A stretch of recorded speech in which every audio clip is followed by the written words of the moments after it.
Okay. Count your age by friends, not years. Count your life by smiles, not tears. Very good morning to all.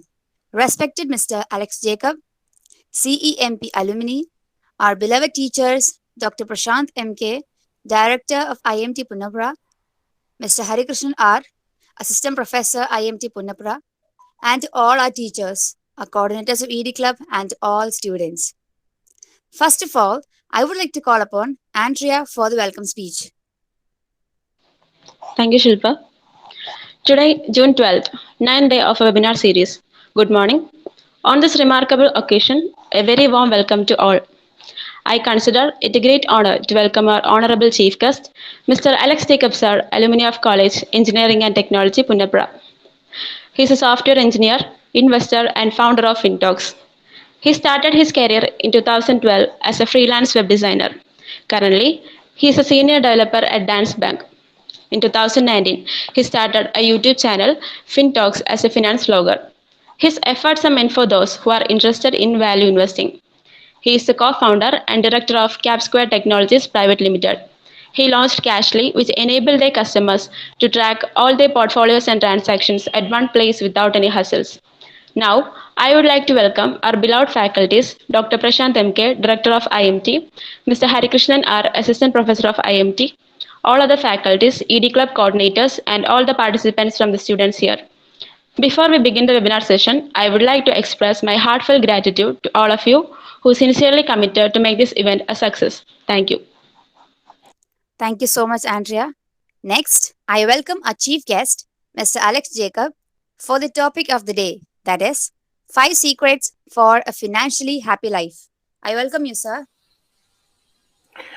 Yeah, thank you for the opportunity. Am I audible? Yes, sir.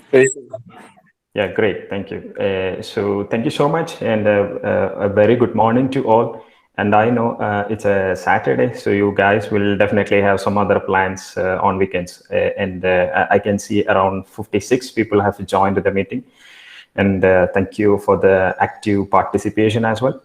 So today we are going to discuss about a different topic, probably a bit different from the kind of topics which you would have already attended in the previous sessions, like kind of opportunities, the technology stuff and all. But today it's a different topic. So I'll present, I have a presentation. So let me try presenting it.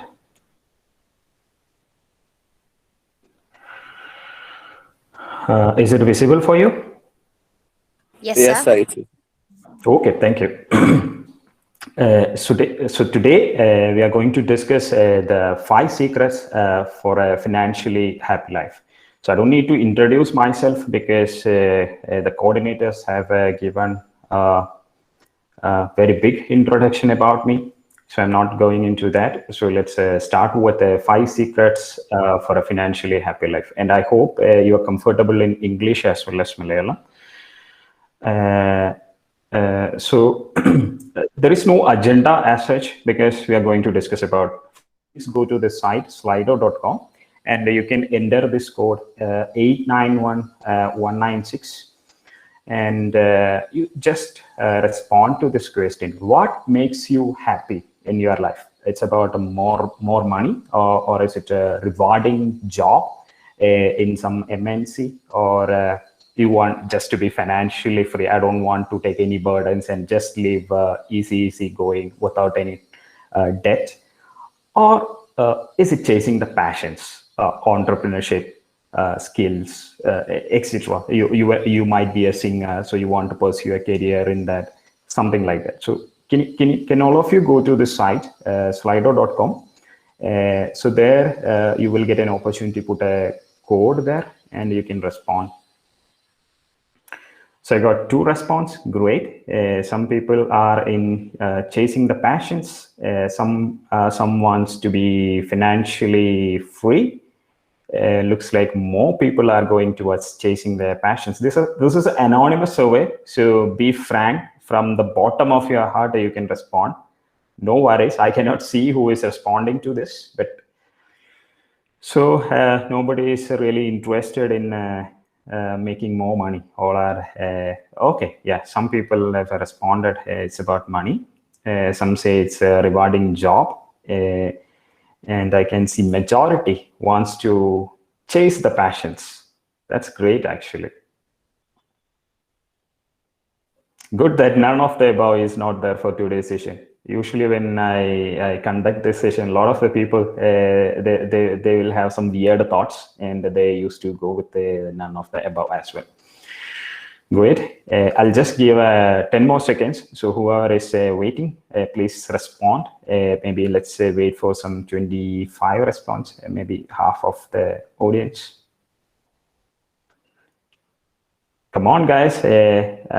We had around 50 plus people, and hardly 50% of the people are not yet responded. So let me see. Okay. So we are touching. Yes. Thank you. 25 responses we got. So I am assuming at least 50% of the people have responded to the survey, and majority thinks it's about chasing the passions that makes them happy than making more money or a rewarding job, financially free. But those are also important at one point in your life. So let's discuss more about it. But glad to see that a lot of people are going towards chasing the passions. So I'm just stopping the survey for now, but keep the Slido ready. You will have more questions while we progress with this presentation. What is financial freedom? Maybe you would have definitely heard about this term. And after 2010, I believe this term is getting more popularity in our country. That we have to be financially free. We have to be financially free, something like that. And gone are the days that you work till age of 60. Then you retire after 60 and live with all the medicine, insurance, and you are in a situation where you cannot enjoy your life. So that has changed, actually. So if you look at the world, especially in US and Europe, people are actually trying hard to retire at the age of 35 or 40, and then they want to live the life in their own terms. So can someone give me a better explanation, or something which even a 10th class student can understand what is financial freedom? Is there anybody who can take that challenge? It's fine, you can explain it in Malayalam or English, but it should be an easy definition, not something from Wikipedia or some investment website. So can someone take that challenge and tell me what you mean by financial freedom? Good morning, sir. Yeah. Can I give it a try? Yes, sure, yeah. Okay. I'll try it with Malayalam. Yeah, no problem. Yes, go ahead. Okay. ഒരു കടങ്ങളോ ഒരു ബുദ്ധിമുട്ടുകളോ ഒരു രീതിയിലുള്ള പണമിടപാടുകളോ പണം കൊണ്ടുള്ള ബുദ്ധിമുട്ടുകളോ ഒന്നും ഇല്ലാതെയുള്ള സുഖജീവിതത്തിനാണ് നമ്മൾ ഫിനാൻഷ്യൽ ഫ്രീഡം എന്ന് പറയുന്നത്. Okay. So means money is not stopping you for anything. Not exactly like that, sir. But what I meant is, like, without any financial crisis, we can live. We have the freedom to live. Okay, yeah. That's a good attempt. Yes. And what's your name? My name is Shilpa. Shilpa. Okay, thanks, Shilpa, for that answer. So anybody else want to give a try? Okay, sir, I'm Vipin. Yes, in my viewpoint, financial freedom is meeting the daily expenses or all other expenses without doing a regular job or something like that. If you don't want to do a job, you can be an entrepreneur, a business owner. Still, you can accomplish this, right? You don't need to be financially free for that, actually. I don't think Mr. Ambani is selling fish in his supermarket as a job. He's not doing that job, but he still is getting money from a lot of other sources, and he is meeting his daily expenses, right? So you can be an entrepreneur, and it's not a must that you need to be financially free for that. But yeah, that's a good answer, actually. From one aspect, that's right. So anybody else wants to give it a try? Last chance. Sir. Sir, hello. Yeah. Myself Suraj. Yes, Suraj. Yeah. നമ്മളെ എന്തൊരു കാര്യത്തിലേക്ക് ഇറങ്ങുമ്പോഴും മണി അതിലൊരു ഘടകമാവാതിരിക്കുക, അതായിരിക്കും. ഇപ്പൊ ഒരു ബിസിനസ്സിലേക്ക് ഇറങ്ങുമ്പോഴും മണി അതിലേക്ക് നമ്മളെ അഫക്റ്റ് ചെയ്യാതിരിക്കുക. Okay. To an extent, that is right, but not 100%, I would say, because we will discuss. Sure, that part we will discuss at one point in the presentation. Yes, somebody else also want to give a try? Sure. Yeah. Yes. Hmm. Hmm.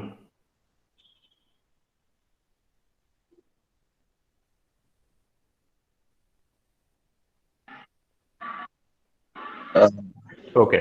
Okay. Nice. മണി work ആ ഒരു രീതിയിലാണ്. Yeah. The answers were great, and I think I got a lot of dots. Now all I have to do is just connecting the dots. So thank you for your answers. So financial freedom simply means you want to live your life in your own terms, and all your answers are correct. There are no wrong answers, I would say. Means you want to live a life in your own terms. You don't need to depend on anyone, and money shouldn't stop you for anything. And simply, I would say, if you go to a restaurant and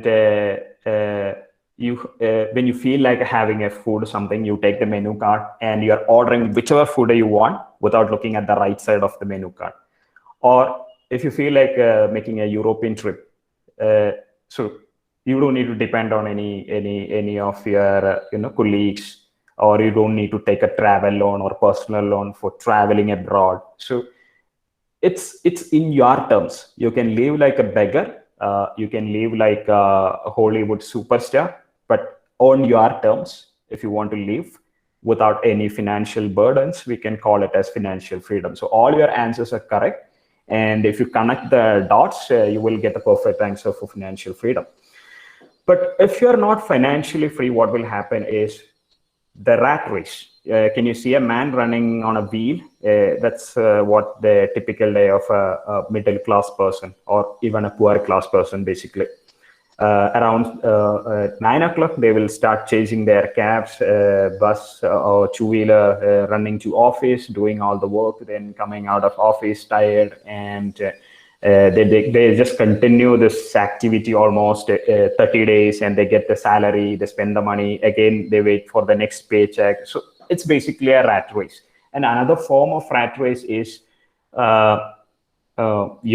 your parents would have told you, of course, that you have to go to school, you pursue some good degrees, because good degrees can offer you good job.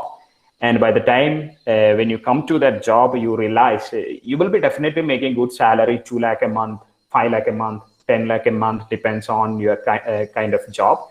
But then you realize, I'm not happy. I'm not financially happy. Why it's happening?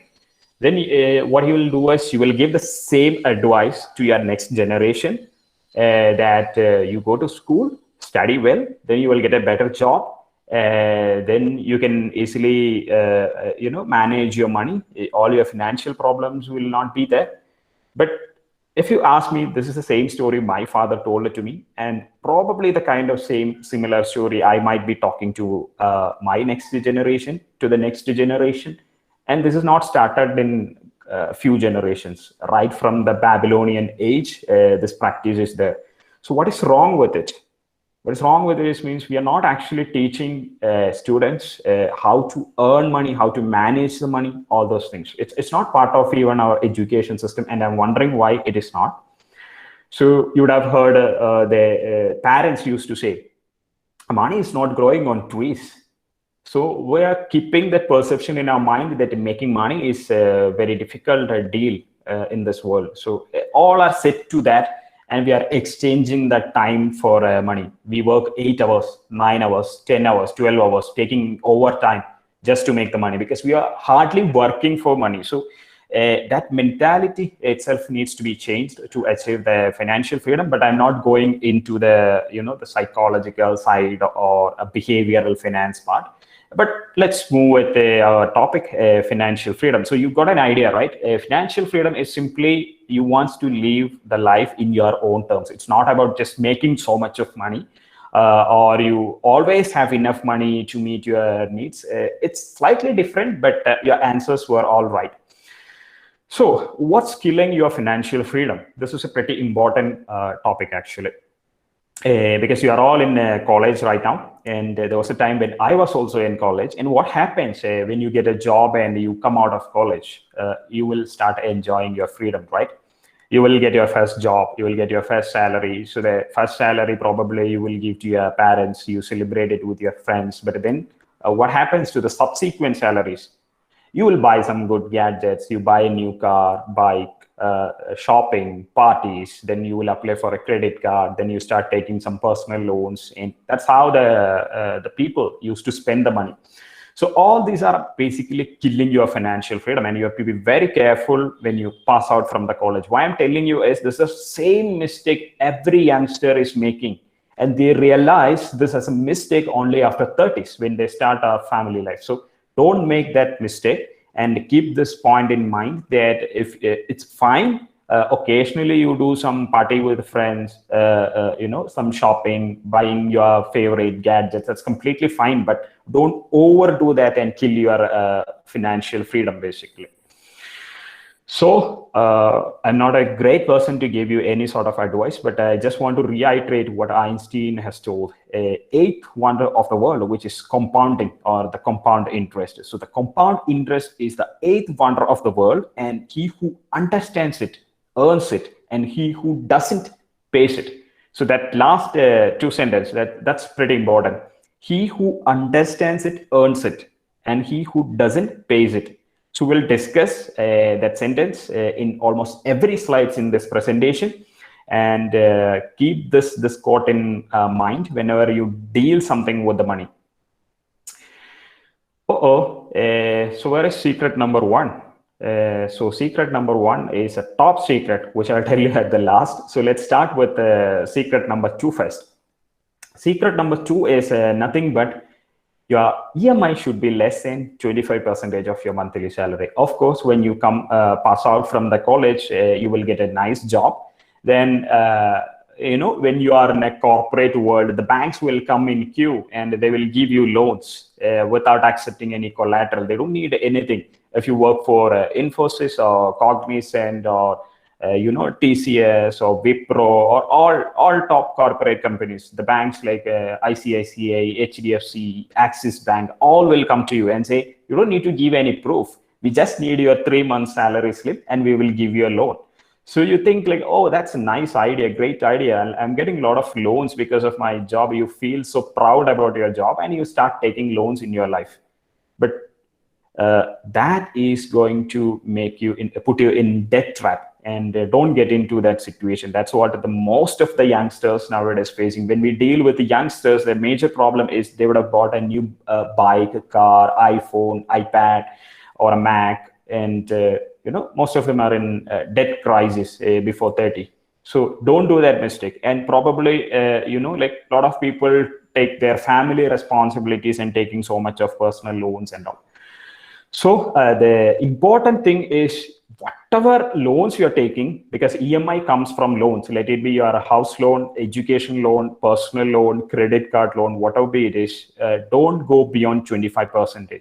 And if you go beyond 50% in finance, we say you are in debt trap, and that's a big crisis situation. You can't come out of this. And if you're a married person, of course, the husband and wife will fight each other for having EMI greater than 50%, because it's hard for us to meet both the ends of our life if your EMI is more than 50%. So don't run into that situation, and you always keep a safe margin, and you don't cross this threshold 25%. By chance, if you cross, there are some methods. We'll discuss it later. So you should know these things, basically, good loans and bad loans. Of course, you would have read about it. Maybe you would have studied this as part of your curriculum, probably in your syllabus. In some papers, you would have learned about the good loans and the bad loans. So just want to compare it. So the good loans and bad loans means good loans is something if you are taking a loan, you're going to do something with that money, right? For sure. So the purpose of utilizing that money, right?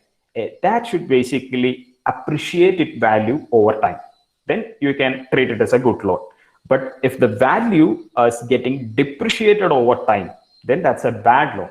So let's consider some examples to the good loans, which is your house loan. If you purchase a property, you know that it's a long, tenure loan. Basically, if you check with your parents, they will be paying it for 10 years, 15 years, 20 years. It's a long tenure loan.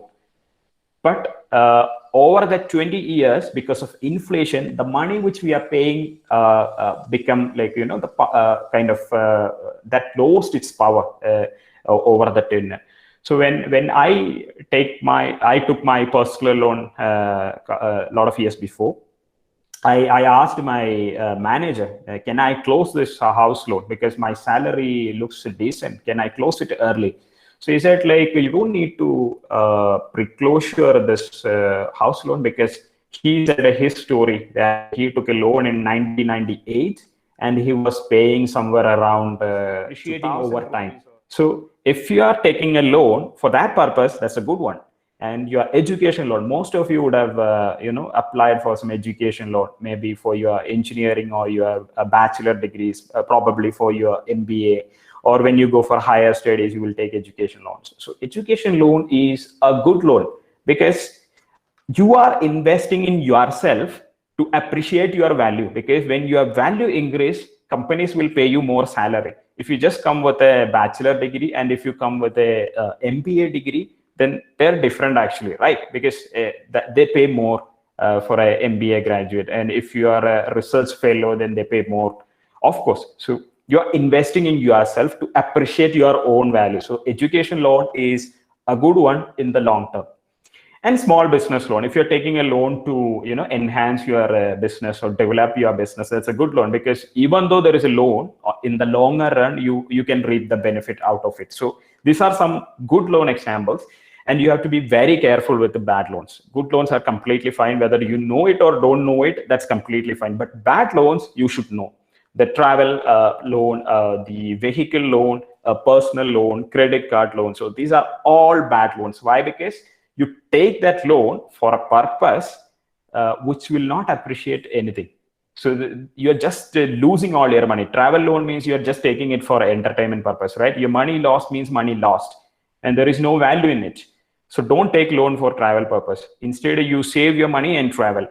Don't take a vehicle loan unless it is not really required. But for the middle class, it's a right to purchase a car or a bike. That's completely fine. But don't put all the burden on a loan. So instead, try to save if it's possible. Try to invest if possible, and try to avoid this vehicle loan, which is a bad loan, because you think a car or bike is an asset, but actually it is not. So if you follow the Rich Dad Poor Dad book or Robert Kiyosaki speech videos, you will realize what is an asset. Asset means that keeps money in your pocket. It's not the old, the accounting rules. Asset definition and liability definition is different. But the practical definition of asset means whatever keeps money in your pocket, that is an asset, and whatever takes money out of your pocket, that is a liability. So if you purchase a vehicle, that's not going to put any money in your pocket. Instead, maintenance, then tax, fuel, all the money is going out of your pocket, right? And also it will depreciate.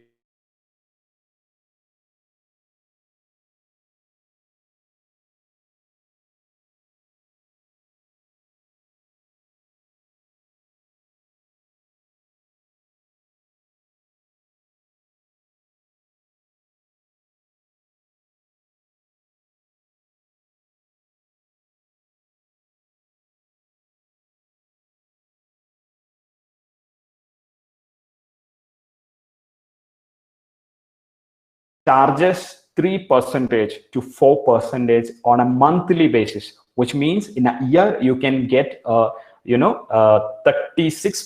to 45% interest rate on a credit card. Your personal loan can come to 12% to 15% interest. Your house loan can somewhere around 7% to 9% on an annually basis. But your credit card loan, is going to charge you 36% to 45%. So what is this 36 and 45%? It's a huge amount, right? You just calculate on your own what is the 36% of your amount or 45% of your amount going as interest. So I just want to reiterate the thing again.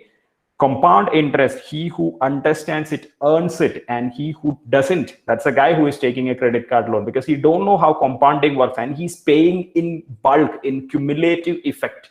So he's paying a bulk amount of money back to the bank in credit card loan. So don't take credit card loan in your life. Whatever be the situation, you manage with a personal loan, but don't take credit card loan. So why I'm telling you all this, these are the same mistakes youngsters are keep on doing once they pass out from the college. All your previous sessions might be giving you some opportunities, but that is completely fine. Whatever be the career opportunity in front of you, these are the same lessons all of you can apply in your life. And when you by chance get into a debt trap, you can use avalanche method or snowball method. They are basically the debt repayment programs. There are certain methods which you can follow to close your loans, basically. I'm not going into the depth of that because this is the task for you. Make a note of it: avalanche method and snowball method. If you are attending this session with a notebook or sticky notes or whatever, so just go and Google about the avalanche method and the snowball method, and just to know what it is basically. Let's move on with the next secret, which is total life insurance, which should be 150 times of your monthly salary. So probably all this, you might not be having life insurance at this point of time, but you must take you have to take a life insurance at some time. So probably all the tips, secrets which I'm giving you is not going to be applicable today, not tomorrow, probably 6 months after this, or 1 year, 5 years from this point. So you should have a note handy with you to recollect all these points and apply it when you move forward in your life.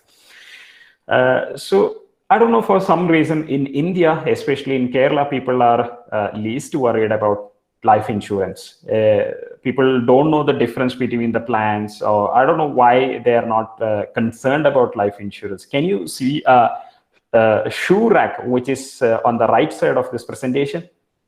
That's nice, right? But when you visit some famous temple or some pilgrimage center in India, you will see such a shoe racks, and the people used to pay 2 rupees, 5 rupees to keep the chappals ready in that safe in that shoe rack, because they want to pay that premium, 2 rupees, 5 rupees premium, and they want to give insurance to their chappal. But these people are not ready to take any insurance for their own life. They're not realizing the human value, and they're not ensuring any premium, or they're not ensuring any kind of insurance to their own human value. That's a sad truth, but in India, most of the people don't have life insurance. It's not about affordability, because nowadays a lot of insurance options are there, which is even affordable to the people, but they're not giving any importance to that. Insurance is a risk mitigation tool. So the thing is, your loss might be definitely a personal loss to your family, but only for hardly 2 years to 3 years, not more than that. Your mother is not going to cry the whole lifetime every day for losing you, or your husband, wife, kids are not going to cry their entire life for you. It's just hardly 2 years or 3 years there will be a personal loss to your family. But after that, it is a financial loss also to your family. Have you thought about this situation? Like, if you are not there tomorrow, how your family is going to survive? Your parents, how they are going to survive if you are not married? If you are a married person, how your wife and kids are going to manage that situation? Who will run the family expenses? How your spouse can manage the education expense for your kids if you are a married person? So these are all a big question mark in front of you, right? So why can't you go and insure yourself? So when you go with the insurance, it has to be 150 times of your monthly salary. Make a note of it. Not now, but when you get a job, you have to prioritize this thing and you have to implement it in your life. Whatever be your job is, 150 times of your monthly salary should go. That's a sum assured amount. Okay. Why I'm telling you is in our area, especially in Kerala region and all, if you look at most of the people will have LIC policy, and they would have taken because of the reason the LIC agent is chasing them. Please take this policy. Please take that policy. Please take this policy. Can you take this policy? My brother is an agent. My the neighbor is an agent. So because of that reason, a lot of people would have taken the LIC policy. But you should know in the market, we have something called endowment plans and term plans. And you have to be very careful choosing which is the right one for you. So endowment plan means typical LIC plans, basically. When you pay the premium, you will get an insurance coverage. And if you are lucky enough to survive after some particular age, then you will get some money as savings or a return from your investment. So that is called endowment plans. And you definitely know this endowment plans, because that's what a typical LIC plan is. You pay some money, and when you survive, you get the returns back. If you have not survived, a lump sum money, a bulk money will come to your family in your absence. Term plans is more or like our car insurance. You just pay the money, and if something happens, you will get the money back. If nothing happens, you lost all your money. So that is the difference between endowment plans and term plans. So here is a quick question to you. Let's jump on to the slide again. And what do you think from this definition? What do you think, which is the best one for you? Endowment means you pay the money and you get an insurance coverage. And if you have survived, then you will get the money back as a savings with some 7%, 8% returns. But term insurance is purely you put all the money and nothing happens to you, all your money is lost. If something happens to you, you will get the money. That's the difference between endowment plans and term plans. So I just want a couple more votes. What do you think about term insurance and endowment plans, and which you think works best for you? Okay, 5 people have responded. Thank you so much. 8 response.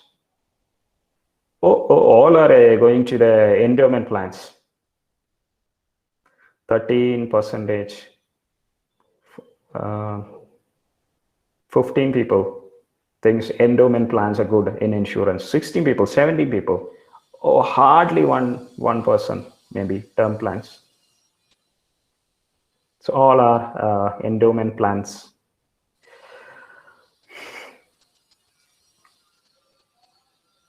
19, yes. 20, yes. The term plan guys are not able to beat the endowment plan guys, because they are very super strong. And that 23 response. Can I get 2 more response, please? Just to average it. But looks like endowment plan guys are gonna win actually, because they are the majority, it seems, and there are no term plan guys actually. Cool. So let's stop this activity. I'll move on to the comparison between endowment plans and the term plans, and I'll explain you which one you should take. So yeah, thanks for your time. I'm stopping the polling now. See guys, this is the bloody Indian mentality that we put some money and we should get the coverage, and by luckily, if we survive, we should get all the money we put in the insurance. We need all the money back. This is the bloody Indian mentality. So don't go with endowment plans unless there is a significant reason to it. I'll tell you basically. So let's look at the right side of the balance, which is endowment plans. You will get a life coverage plus savings. So this is not something like you are only getting a life cover, right? They will give you money back when you survive. So which means you have to pay more money to them to ensure you a coverage and also to ensure you some savings returns. It's not like they are only insuring you. They should give you some money back, right? So which means you have to pay them more. So your premium will be always high. That's the difference in endowment plans. And they will give you a lump sum payout at the end. So the problem is your coverage will be less because they have to give you some money, and your savings will be also less. I'll come to that. Your savings will also be less because you selected something which comes with the insurance and the savings. So the problem is when you take the policy now, just imagine you take the policy now, or after 2 years, unfortunately, we lost you. So what will happen? The insurance company has to settle your claim, right? So if you pay the premium in the beginning, they're not going to put that money for your savings because they know that your initial premiums should go to the life insurance. Because if you die in the initial couple of years, the company has to take it from their hand, right? They're doing a business, they're not doing a social service. So all your initial premiums will go to insurance, and you're at the last only you will some of your money is actually going to get get some savings returns, and at the end you will get some decent savings. But that savings is not sufficient enough because my parents started some LIC policy like this when I was a kid, some 20 years plan, I believe. Then at the age of 25, they got a big amount of 1 lakh rupee. That time my salary is close to that. But at the point when they joined, they thought that this 1 lakh rupee is a big amount. But unfortunately, that 1 lakh rupee is not a big amount because of inflation. And luckily, I survived. If something happened to me, probably the insurance would have been there. But if you survive, then there is no use. That savings money is of no use, basically. So what you have to think is, insurance is not an investment. Insurance is just a mitigation tool, risk mitigation tool. So don't treat it like an investment, or don't be so greedy or stingy like Indians that I pay the money and I should get the money back from the insurance. Insurance is just to mitigate your risk, not to give you any sort of returns or savings from that. So when it comes to term plans, what's the difference? It's a pure life cover. Something happens to you, you will get the money. If nothing happens to you, all your money is lost. They are not ensuring you any sort of returns. So because of that reason, their premium is very, very, very cheap. If you are in your 20s and between 30s, your premium is just kind of 2,000 rupees to hardly 2,500 rupees. And if you are a chain smoker, consume alcohol, then probably that's going to be slightly different. But for 2,000 rupees, you will get a term insurance of worth 1 CR rupees. So just to cover 1 crore rupees, you just need to pay monthly 2,000 rupees. Okay, so when you get a job, you should immediately start a term insurance for you. That's individual. Forget about whether you will expand your family at later point of time. That's completely a different story. You can change your nominees at later point. But when you get the job, immediately start a term insurance, which is a minimum 1 CR you should start. There is a calculation I will tell you, but minimum you start 1 CR term insurance. Hardly you have to pay 2,000 rupees, 2,200 rupees a month. But if you go with the endowment plans, that cannot give you that much insurance coverage because a lot of money is going into the savings. If you want to save your money, if you want good returns, you go and invest your money. Pure investment, pure insurance. Don't try to mix them and expecting a magic to happen. That will never happen. So the premium is affordable and flexible. That's the biggest difference. Okay, when you go with endowment plans, it's if something happens, LIC will give you a bulk amount to your family. So the problem with this is the person who is receiving that money is going to do some circus with that money. That money will be vanished in first 2 to 3 years because they don't know what to do with the money. But term plans, you can actually divide that 50% lump sum money, then remaining 50% as like every month or every year, this much amount will give to your parents or to your kids. So they feel responsible because you can't take all the money and lavishly spend the money. So you have that flexible payout options also in term insurance. So you guys have to go with the term insurance plans. Don't think about that peanut savings which you get, which you have no use at your age. Because I got 1 lakh rupee after 25 years. By the time my monthly salary is almost close to 1 lakh that time. So there is no use to, go for something in the endowment plans. So that's why people are not going to the LIC policies nowadays. I'm not saying all LIC plans are bad, but when you come to, term insurance or life cover, you should go with the term insurance. And have you noticed a monkey on the other corner?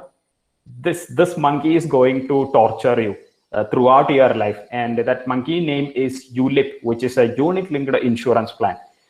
So it's basically an insurance plan, and it comes with a savings option, a tax saving option, a lot of things. And the name of a typical ULIP plan will be smarter, retirement planner, wealth builder, wealth creator. They will approach you like this, and they know that it is an insurance, and they 100% sure if they come and pitch you like, sir, there is an insurance. Can you take this insurance policy? You will have these many benefits. You will say, no, I don't want an insurance because I don't want to put any more money in insurance. I already have some insurance.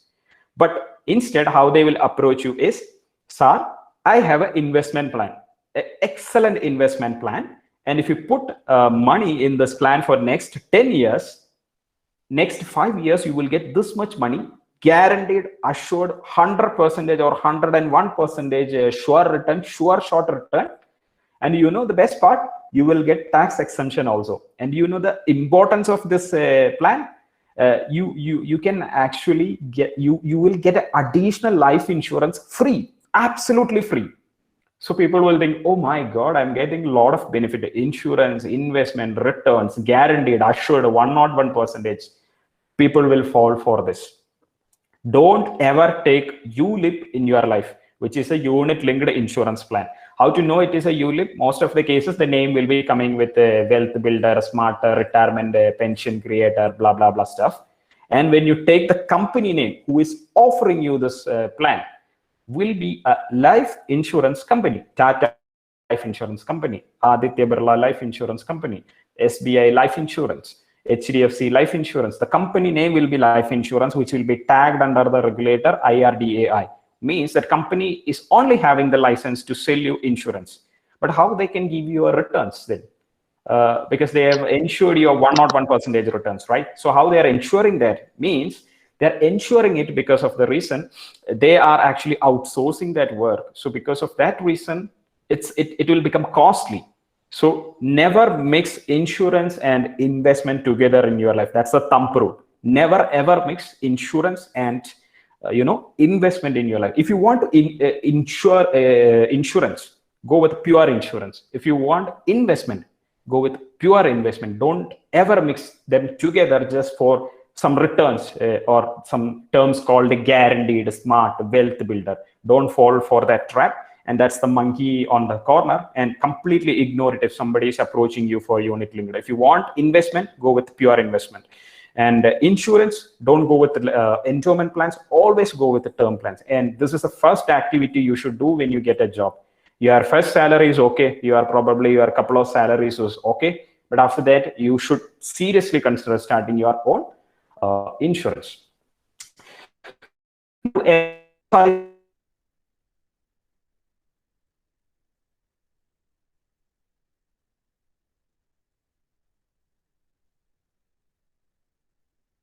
Good duration, basically. As I said, like your loss might be a personal loss to your family, but maybe after 2 or 3 years, it's not going to be only personal loss. It will be a financial loss as well to your family.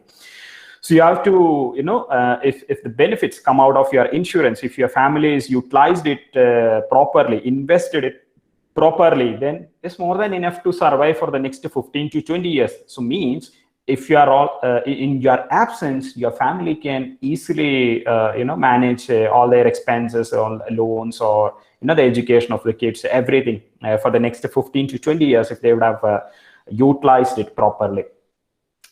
So if you ask me personally, in India, you should cover basically minimum till the age of 60 or till 70, because our life expectancy is increasing. There are a lot of people taking it 85 years, 90 years and all, but that's up to you according to your capacity, your job. But minimum, your child is single-handedly capable. Till that point, you should take it. Means minimum some 20, 22 years for your kid. Till that age, you should consider taking a life insurance. Don't ignore it. You will be fascinated with mutual funds, share market, quick money making schemes, and right from the beginning you will start chasing all this. But without a life insurance, don't jump into any of this. This is the hot tip for you. Now let's move on to the secret number 4. which is invest early. If you have not invested yesterday, start today. This is the right time. People ask me, is it the right time? Or when we advise people, you start investing your life, they will say, maybe I'll start from next New Year or after Vishu or after Onam. There is no right time like that. Don't judge the market. You don't know when market is going to take some direction. So don't depend on market. Don't depend on any parameters. Best thing is invest early as possible, because again I want to reiterate the same advice from Einstein, that he who understands it, that understand is very important. He who understands it earns it, and he who doesn't pays it. Let's take a example. So here, if you look at this, there are three people I've taken. So Priya from 20. So you, of course, you crossed that age of 20, right? So you have a lot of excuses. I don't have a job. Definitely you're getting some money from your parents, right? Maybe 500 rupees a month. Don't you have that money as a pocket money? Or probably some of you might be doing some side business, passive income, direct selling, multi-level marketing, some trading, or some sort of, some passive income source you will have to get some small, even 100 rupees you can invest nowadays, not a big deal. So let's look at this example. Priya started at the age of 20 and she is investing regularly. That regularly is very important. 10,000 rupees every month. So let's forget about the source, how she is getting this 20,000, but I just want to demonstrate the compounding. So she's investing 10,000 rupees a month. And at the age of 60, she managed to invest close to 48 lakhs. She just invested 48 lakhs only by that time. And at the age of 60, she get a returns of 11.8 crores rupees. Assuming the returns is CAGR, means annual return is 12%, close to 12%. But Rahul, he was a lazy guy like us. He was enjoying his degree and he was partying with the friends. And at the age of 28, he got married. Then at the age of 30, he realized, oh, this is not going to work if I have not invested my money. So he started investing at 20,000 rupees because he's getting more salary. So he is ready to even invest 20,000. And he invested close to 72 lakhs also. But at the age of 60, he got only 7 CR. And now let's look at a Kavita. She was a housewife and she didn't even care all these things till she turns 40. But when she turned 40, she realized, oh, my 30s are done. Now it's time for me to retirement. I have to invest some money somewhere. So she was getting more salary and she was, kind of investing 40,000 almost every month. She was able to afford that much money. And she also invested 96 lakhs. But you know what happened? At the age of 60, she got only 4 CR. So what's the difference here? It's not about how much you are contributing. It's not your principal amount. It's not the rate of returns. So if you know the compounding formula, it's not the principal amount you are putting in. It's not the, the rate of returns you're getting from your investment. It's the time factor on the, the raise to power. So if you know that compounding formula, that T is the time factor is doing all the magic. So if you start early, even with 500 rupees, 1,000 rupees a month is more than enough to make you a crorepati at your age of 60. Just 1,000 rupees, 30 years you will get 1 CR rupees. Simply blindly you put 1,000 rupees every month, you will get 1 CR.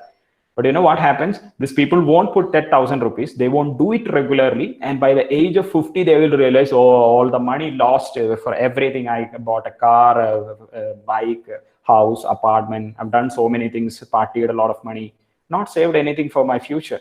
So don't get into that trap. Why I'm telling you is nobody was there to teach us that you have to follow this. But I'm giving you this tip, 500 rupees to 1,000 rupees is more than enough when you get a job. Easily you can manage 1,000 rupees a month when you get a job. Try regularly investing it. Your retirement starts from the age when you start your job, not after 50s or 60s. So don't think that I'll get enough time after 40s or 45 to invest a lot of money. No, you will not get. You will have more responsibilities. Your kids are growing, their education, their expenses, your expenses, house rent expenses. Inflation is beating. Now the petrol price have shooted, say 260%. We are paying tax, right? So don't think that everything fall in place just by luck. You have to work hard and right from the beginning of your career, let it be 500 rupees, 1,000 rupees. If you miss your 1 year, suppose you're getting a job at the age of 26 and you missed your 26 to 27, then your 1 year is missed. So you have to work extra that 1 year after you're 60. Just imagine like that. If you are missing 5 years in your life, you have to work extra 5 years to compensate, or more than 5 years to compensate that retirement corpus in your retirement plan. So you have to treat this very carefully. And I'm just giving you 3 goals. Don't go with some random plans. This is your plan actually. You create 3 buckets basically: bucket 1, bucket 2, bucket 3. Bucket 1 is for your short-term goals, bucket 2 is for your medium-term goals, and bucket 3 is for your long-term goals, which is more than 10 years, 15 years. So short-term goal means what are kind of things which comes in your next 2 years or 3 years.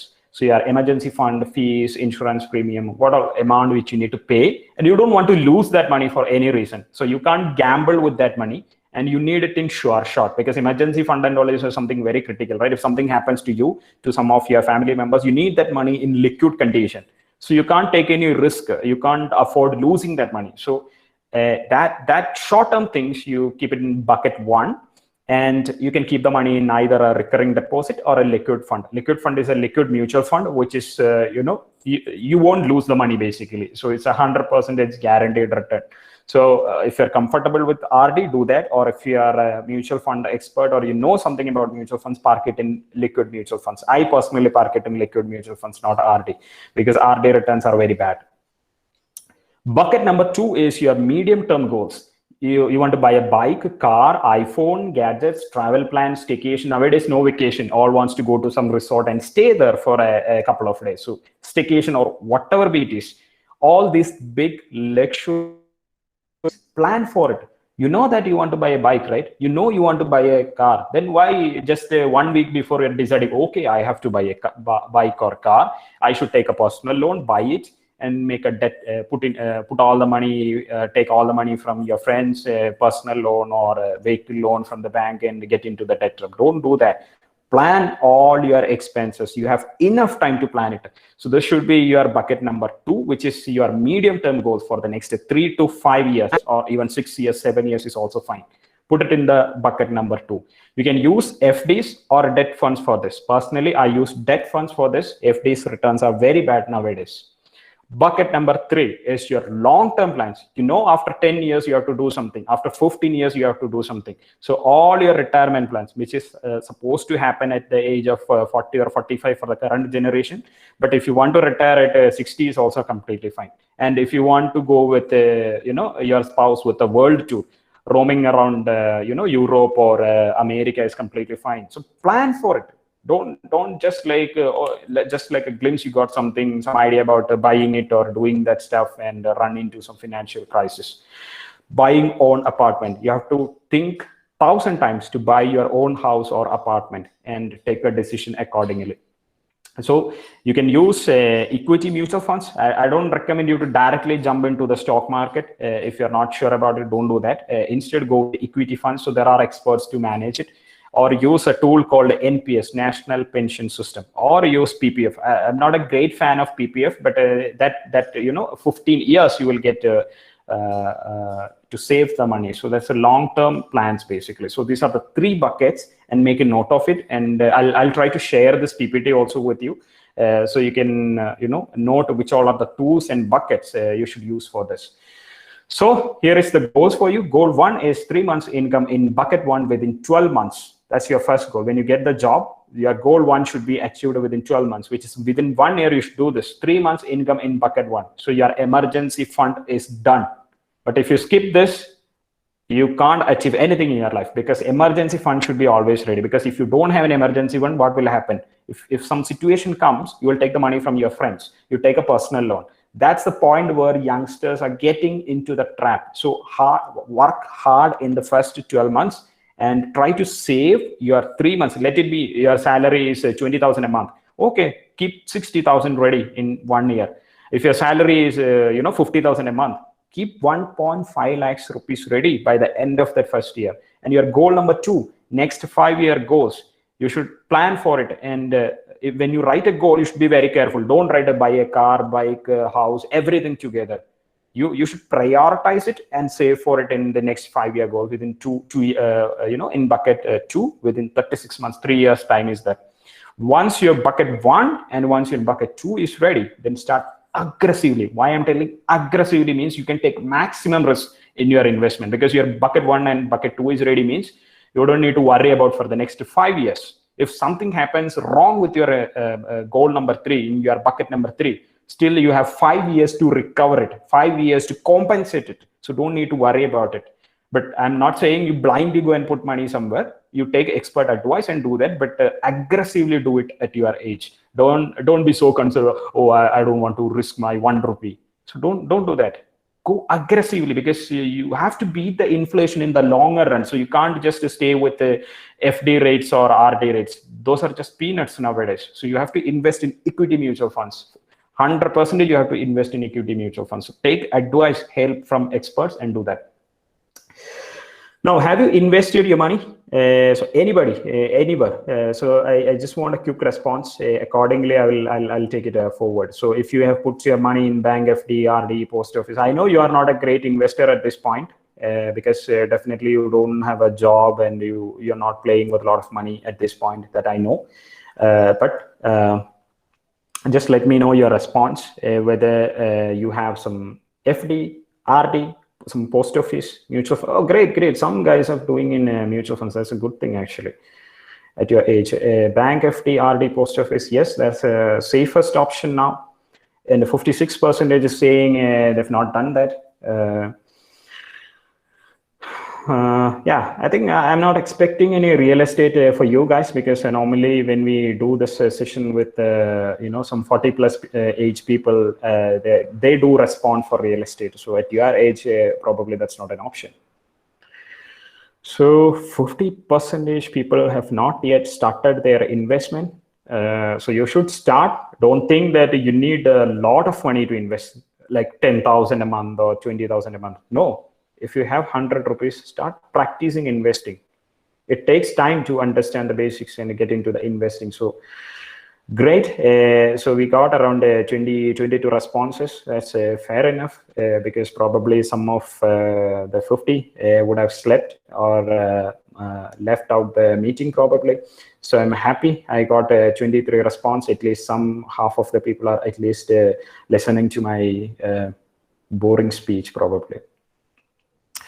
Great, thank you so much. I'm stopping the activity. The poll seems to be good, because at least some 28% are in mutual funds and stock, and some started with the bank, RD, post office things. So that's a great stuff.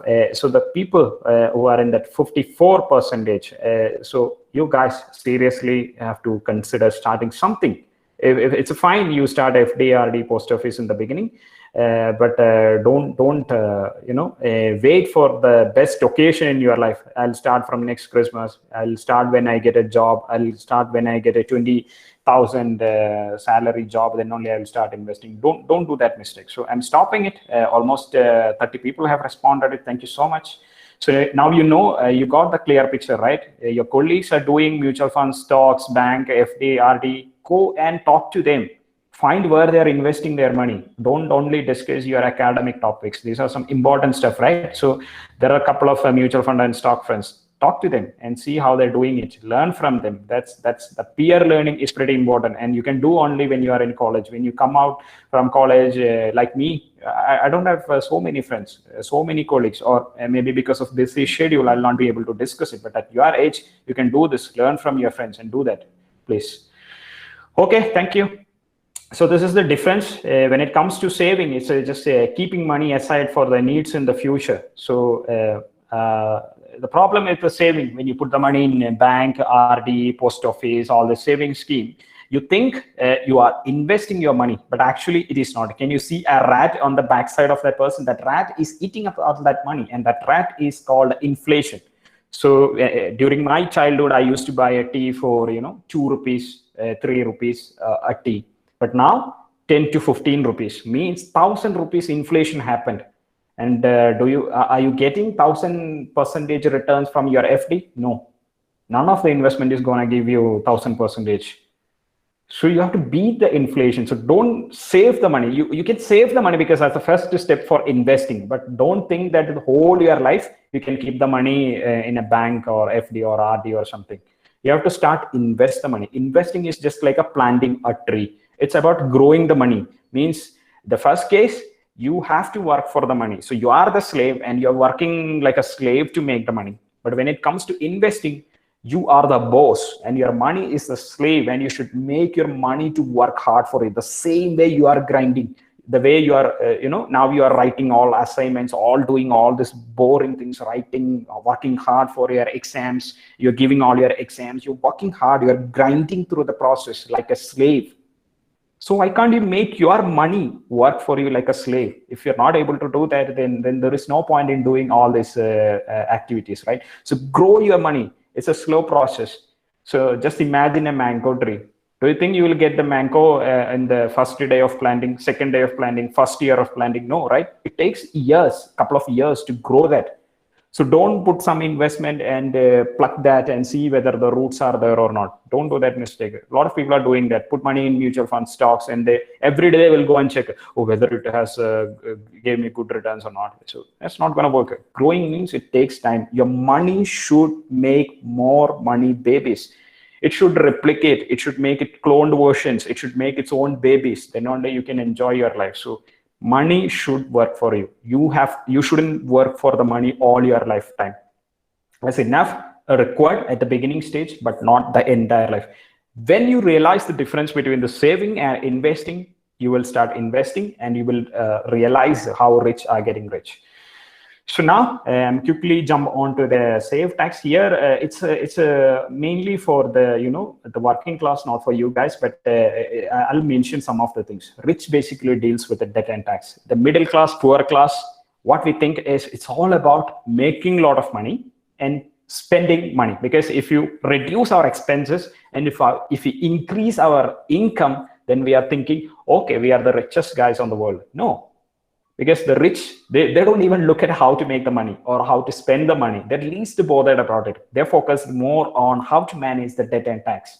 And we call them leveraging opium, which is other people's money. Do you think you can start an empire with your own money? No. How long you will work? How much, even if you work hardly, how much you can earn from your job? 1 CR, 10 CR, 100 CR? But then how this 300 CR or Facebook, the $1 billion companies are evolving? They're using other people's money, which is opium.